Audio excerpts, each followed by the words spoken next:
Hello ಎಲ್ಲರಿಗೂ ನಮಸ್ಕಾರ. ನನ್ನ ಕಾಲ್ಪನಿಕ ಕಥಾಲೋಕ ಯೂಟ್ಯೂಬ್ ಚಾನಲ್ಗೆ ಸ್ವಾಗತ. ಇನ್ನು ಯಾರೆಲ್ಲ ಸಬ್ಸ್ಕ್ರೈಬ್ ಆಗಿದ್ದು ಬೇಗ ಸಬ್ಸ್ಕ್ರೈಬ್ ಆಗಿ, ಹಾಗೆ ಮುಂದಿನ ಅಪ್ಡೇಟ್ಸ್ಗಳಿಗಾಗಿ ಬೆಲ್ ಐಕಾನ್ ಅನ್ನು ಒತ್ತುವುದು ಮರೆಯದು, ಶೇರ್ ಕಮೆಂಟ್ ಮಾಡೋದು ಮರೆಯದು. ಮಿಸ್ಟರ್ NRI, ನಿಮ್ಮ ಪ್ಲ್ಯಾನ್ ಹಾಳು ಮಾಡೋಕ್ಕೆ ಮಸ್ತ್ ಚಾನ್ಸ್ ಸಿಕ್ಕಿದೆ.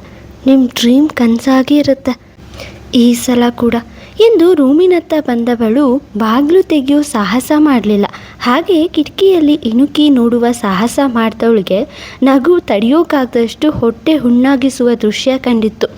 ರೂಮನ್ನು ಸ್ಲೋ ಫ್ಲವರ್ಸ್ ಜೊತೆ ಡೆಕೋರೇಟ್ ಮಾಡ್ತಿದ್ದ ಬೀಜಿಯ ಶಿಸ್ತು ಕಂಡವಳಿಗೆ ನಗುವೋ ನಗು. ಅಂದ್ಕೊಂಡಿರೋದಷ್ಟು ನಾಜೂಕಾಗಿ ಹೂವಿನ ಜೊತೆ ಡಾರ್ಕ್ ಕರ್ಟನ್ಸ್ ಹಾಕಿ, ಲೈಟ್ಸ್ ಹಾಕಿ, ಹೆಚ್ಚು ಓವರ್ ಅಲ್ಲ ಹೆಚ್ಚು ಕಡಿಮೆಯೂ ಅಲ್ಲ ಎನ್ನುವಂತೆ ಮಾಡರ್ನ್ ಲುಕ್ ಕೊಡುವಂತೆ ಅಲಂಕರಿಸುತ್ತಾ ಬ್ಯುಸಿಯಾಗಿದ್ದ. ಅಯ್ಯೋ, ಇಷ್ಟೆಲ್ಲ ಅಲಂಕಾರ ಯಾಕೆ ಬೀಜಿ? ನಾನು ನಿಮಗೆ ಕೊಡುವ ಶಾಕ್ಗೆ ನೀವೇ ಇದೆಲ್ಲ ಮತ್ತೆ ಕಿತ್ತಾಕ್ತೀರಾ. ಆದರೂ ನಿಮ್ಮನ್ನು ಈಗಲೇ ಎಚ್ಚರಿಸುವ ಪ್ರಯತ್ನ ಮಾಡ್ತೀನಿ, ಆಮೇಲೆ ನೀವು ನನ್ನ ಬೈಬಾರ್ದು ಅಲ್ವಾ ಎಂದು ಬಾಗಿಲು ತಟ್ಟಲು ಏನೇ ಅಲ್ಲಿಂದಲೇ ಕೇಳಿದ್ದ. ಬಾಗಿಲು ತೆಗೀರಿ ಗೌರವ್ ಸರ್, ಏನೋ ಹೇಳಬೇಕು ಅಂದ್ಲು. ಏನೇ ಇದ್ರೂ ರಾತ್ರಿ ಹೇಳು, ಈಗ ಹೋಗು. ಆಚೆ ಬರಲೇ ಇಲ್ಲ ಅವನು. ಸೂರ್ಯವಂಶದ ಸುಂದರಾಂಗ, ಬಾಗಿಲು ತೆಗೀರಿ ಮತ್ತೆ ಕರೆದ್ಲು.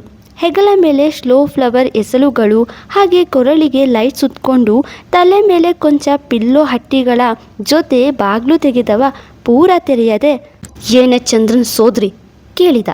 ಅದು ನೀವು ಜಾಸ್ತಿ ರಿಸ್ಕ್ ತಗೊಳ್ತಾ ಇದ್ದೀರಾ ಗೌರವ್ ಸರ್, ರಾಗ ತೆರೆಯುತ್ತಾ ಮಾತು ಶುರು ಮಾಡಿದ್ಲು.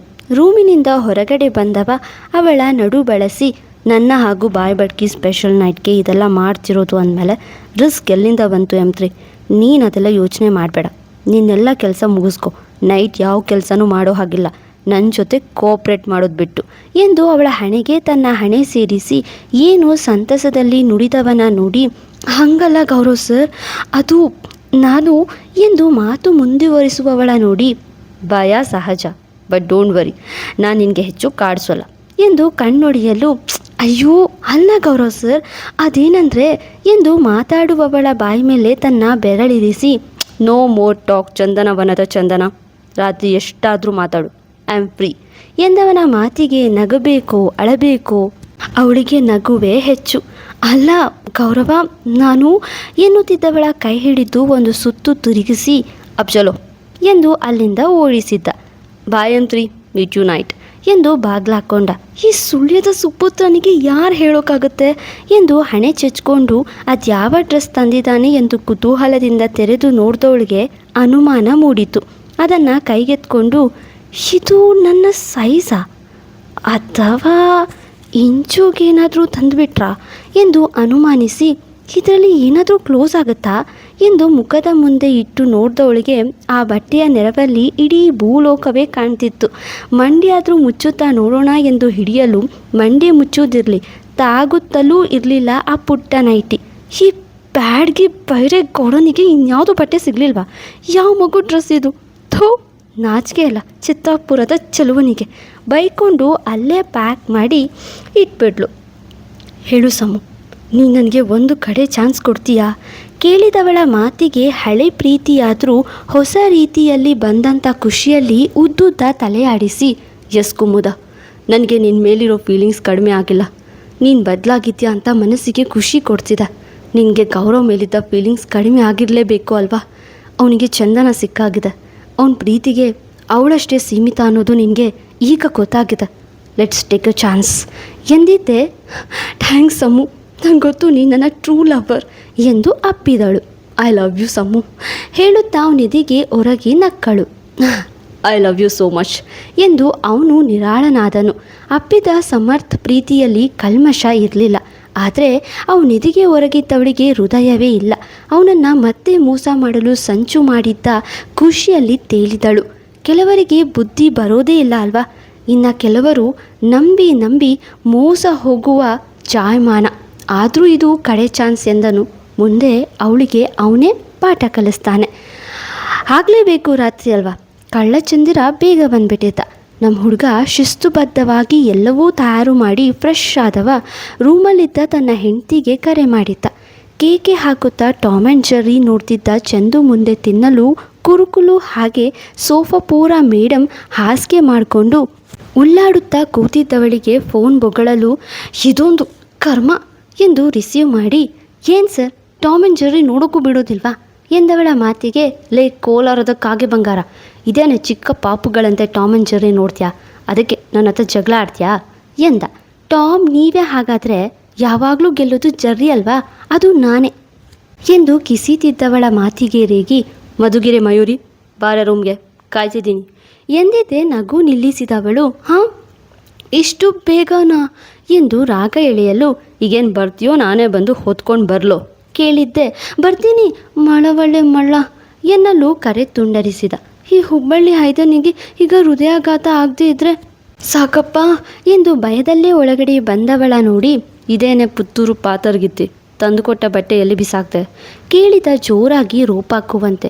ಅದನ್ನು ನಾನು ಹಾಕ್ತೀನಾ, ಒಳ್ಳೆ ಇಂಚು ಹಾಕೋ ಫ್ರಾಕ್ ಥರ ಇದೆ, ಅವಳಿಗೆ ಕೊಡ್ತೀನಿ, ಅದು ಬಟ್ಟೆ ಹಾಕೋದು ಮಾನ ಮುಚ್ಚೋಕೆ, ಮಾನ ತೆಗೆಸ್ಕೊಳ್ಳೋಕೆ ಅಲ್ಲ ಎಂದವಳ ನೋಡಿ ತಲೆ ಮೇಲೆ ಕೈ ಏರಿಸಿದವ, ಲೂಸು ಲೂಸು ಅದೆಲ್ಲ ನಿನಗೆ ಅರ್ಥ ಆಗಲ್ಲ, ಹೋಗಲಿ ಬಿಡು. ಈಗ ಹಾಕಿರೋ ಡ್ರೆಸ್ ನಿನಗೆ ಕಂಫರ್ಟೇಬಲ್ಲಾ ಕೇಳಿದ ತಾಳ್ಮೆಯಿಂದ. ಹ್ಞೂ ಎಂದವಳ ನೋಡಿ, ಬಿಡು ಅದೇನೇ ಹಾಲು ಇಲ್ಲ ಬೀರು ಇಲ್ಲ, ಕಡೆ ಪಕ್ಷ ನೀರು ಇಲ್ಲದೆ ಬಂದಿದ್ಯಾ ಕೊಪ್ಪಳದ ಕಪ್ಪಿ ಬೈದಾನು. ಅದು ನನಗೆ ಹಿಡಿಸ್ಲಿಲ್ಲ, ಹಾಲು ತಂದು ನಿದ್ದೆ ಬರುತ್ತೆ ಅಂತ ಎಂದವಳ ಮಾತಿಗೆ ತನ್ನ ತೋಳಿಂದ ಅವಳ ತೋಳನ್ನು ಒಂದೆರಡು ಬಾರಿ ತಾಗಿಸುತ್ತಾ, ನನ್ನ ಗಂಡು ಬೀರಿಗೆ ನಿದ್ದೆ ಬೇಡವಾ ಈ ರಾತ್ರಿ ಕೇಳಿದ ಬೇರೇನೋ ಉದ್ದೇಶಿಸಿ. ಇಲ್ಲ ಗೌರವ್ ಸರ್ ಎಂದು ಮಾತು ಪೂರ್ಣ ಮಾಡೋ ಮುನ್ನವೇ, ಹೋಗಲಿ ಬಿಡು ರೂಮ್ ಹೇಗಿದೆ ಕೇಳ್ದ. ಚೆನ್ನಾಗಿದೆ ಎಂದಳು ಅದು ನೋಡದೆಯೇ. ಲೇ ಲೂಸು ಸರಿಯಾಗಿ ನೋಡಿ ಹೇಳು ಎನ್ನಲು ಸುತ್ತ ನೋಡಲು ಒಂದೇ ಮಾತಲ್ಲಿ ಹೇಳೋದಾದರೆ ಮಾಡ್ರನ್ ಸ್ವರ್ಗದಂತೆ ಕಂಡಿತ್ತು.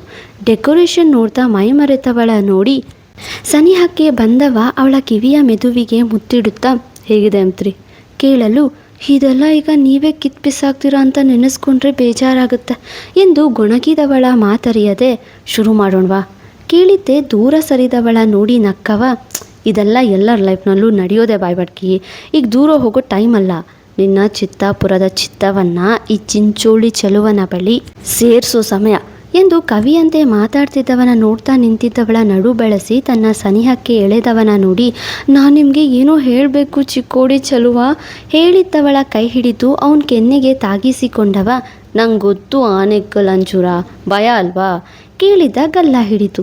ಇಲ್ಲ ಸಿರುಗಪ್ಪ ಸೀಬೆಹಣ್ಣು ಎಂದು ಅಡ್ಡಡ್ಡ ತಲೆ ಆಡಿಸಿದ್ಲು. ನಂಗೆ ಗೊತ್ತು ಕನಕವಾಡಿ ಕಲ್ಲಂಗಡಿ ನಾಚಿಕೆನಾ ಕೇಳ್ದ.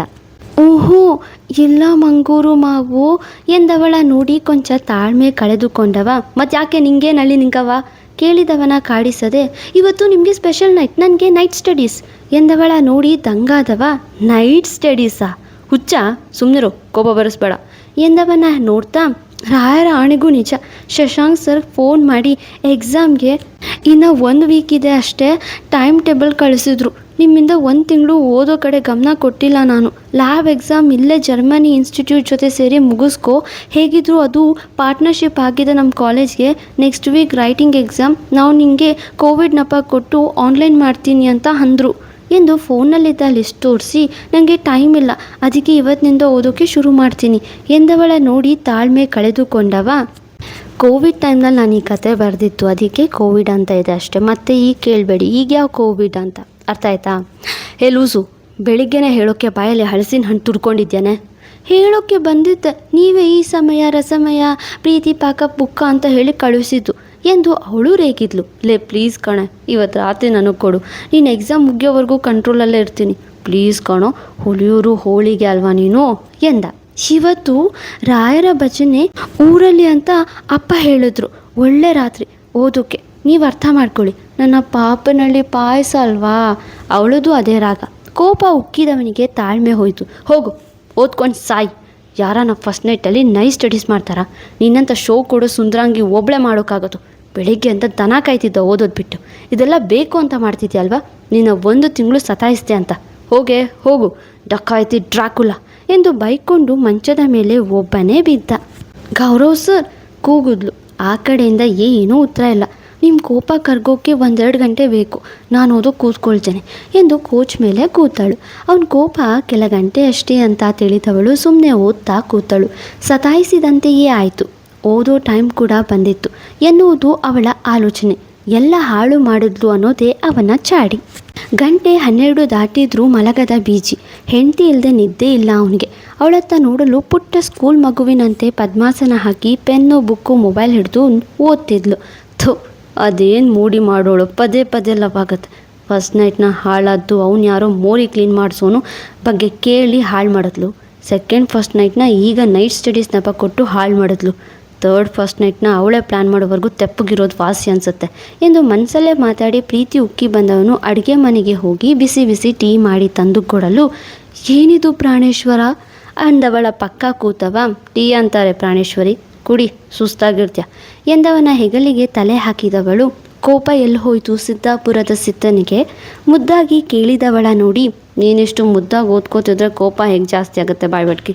ನನ್ನಿಂದ ನೀನು ಓದೋದು ನಿಲ್ಲಿಸಿದ್ದೆ ಅಲ್ವಾ, ಈಗ ಕಂಟಿನ್ಯೂ ಮಾಡ್ತಿದ್ಯಾ, ಮಾಡು ಇನ್ನೆಷ್ಟು ದಿನ, 6 ತಿಂಗಳು, ಆಮೇಲೆ ಬಿಟ್ಟರೆ ಕೇಳು ಎಂದು ಹಣೆಗೊಂದು ಮುತ್ತಿಕ್ಕಲು, ಒಳ್ಳೆ ಬುದ್ಧಿ, ನಡೀರಿ ನಿದ್ದೆ ಬರ್ತಿದೆ, ಸಾಕಾಯ್ತು ಓದಿ ಎಂದವಳ ನೋಡಿ, ಮತ್ತೆ ಟೀ ಯಾರು ಕುಡಿತಾರೆ, ನೀನು ಬುಕ್ಸಾ ಎಂದವನಿಗೆ, ಆಯಿತು ಇನ್ನು ಸ್ವಲ್ಪ ಹೊತ್ತು ಓದ್ಕೊಳ್ತೀನಿ ಎಂದವಳ ಹೊತ್ತಲು, 1 ನಿಮಿಷ, ನೀವು ಪ್ರೀತಿಯಿಂದ ಮಾಡಿರೋ ಟೀನ ಕುಡ್ದು ಬರ್ತೀನಿ, ಬೇಜಾರಾಗತ್ತೆ ಟೀಗೆ ಮತ್ತು ಟೀ ಮಾಡಿರೋ ಬಟ್ರಿಗೆ ಎಂದು ಕುಡಿದವಳ ತಂದು ಮಂಚದ ಮೇಲೆ ಮಲಗಿಸಿ, ಸೆಕೆಂಡ್ ಫಸ್ಟ್ ನೈಟ್ ಕೂಡ ಹಾಳು ಮಾಡಿದೆ, ಗ್ರೇಟ್ ಎನ್ನಲು, ಎಕ್ಸಾಮ್ ಮುಗಿಲಿ, ಥರ್ಡ್ ಫಸ್ಟ್ ನೈಟ್ ಮಾಡ್ಕೊಳ್ಳೋಣ, ನಿದ್ದೆ ಬರ್ತಿದೆ ಎಂದವಳ ಮಾತಿಗೆ ನಕ್ಕವ, ಫುಲ್ ಮೀಲ್ಸ್ ಅಂತೂ ಸಿಕ್ಕಿಲ್ಲ, ಸ್ಟಾರ್ಟರ್ಸ್ ಆದರೂ ಎಂದ.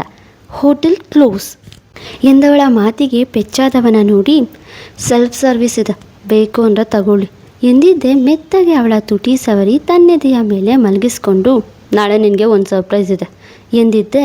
ನಾಳೆನೂನಾ, ಹೋಗ್ರಿ ಭಟ್ರೆ ಎಂದು ಹೆದರಿದವಳ ನೋಡಿ, ಲೇ ನಿನ್ನ ಹೆಂಡತಿ ಅಂತ ಎಲ್ರಿಗೂ ತಿಳಿಸೋ ಕಾರ್ಯಕ್ರಮ ಅಷ್ಟೇ, ಒಳ್ಳೆ ಭೂತಾಯಿ ಮೀನಿನ ಸವಾಸ ಎಂದು ತಲೆ ತಟ್ಟಲು, ಓ ಒಳ್ಳೆ ಯೋಚನೆ, ಗುಡ್ ನೈಟ್ ಎಂದು ಮಲಗಿದ್ಲು. ಇತ್ತ ಸಮೂ ಜೊತೆ ಮನೆ ತನಕ ಬಂದವಳು, ಇನ್ಮೇಲೆ ನಾವು ಮುಂಚಿನಂತೆ ಇರೋಣ ಸಮರ್ಥ್ ಎಂದು ಹೇಳಿದ್ದೆ. ಎಸ್ ಕುಮು, ಬರ್ತೀನಿ, ಗುಡ್ ನೈಟ್, ಇನ್ಮೇಲೆ ನಿನ್ನ ನಾನೇ ಪಿಕ್ ಆ್ಯಂಡ್ ಡ್ರಾಪ್ ಮಾಡ್ತೀನಿ ಎಂದವ ಹೊರಡಲು, ಅದೇನು ಅವಳ ನಗು ಬೇರೆಯೇ ಯೋಚಿಸಿತ್ತು, ತಿಳಿಸಿತ್ತು. ಮುಂದೆ ಕತೆ ಹೇಗಿದೆ, ನೈಟ್ ಸ್ಟಡೀಸ್ ಹೇಗಿತ್ತು, ಪಾಪ ಅಲ್ವಾ NRI. ಮತ್ತೆ ಸಿಗೋಣ, ಥ್ಯಾಂಕ್ ಯು.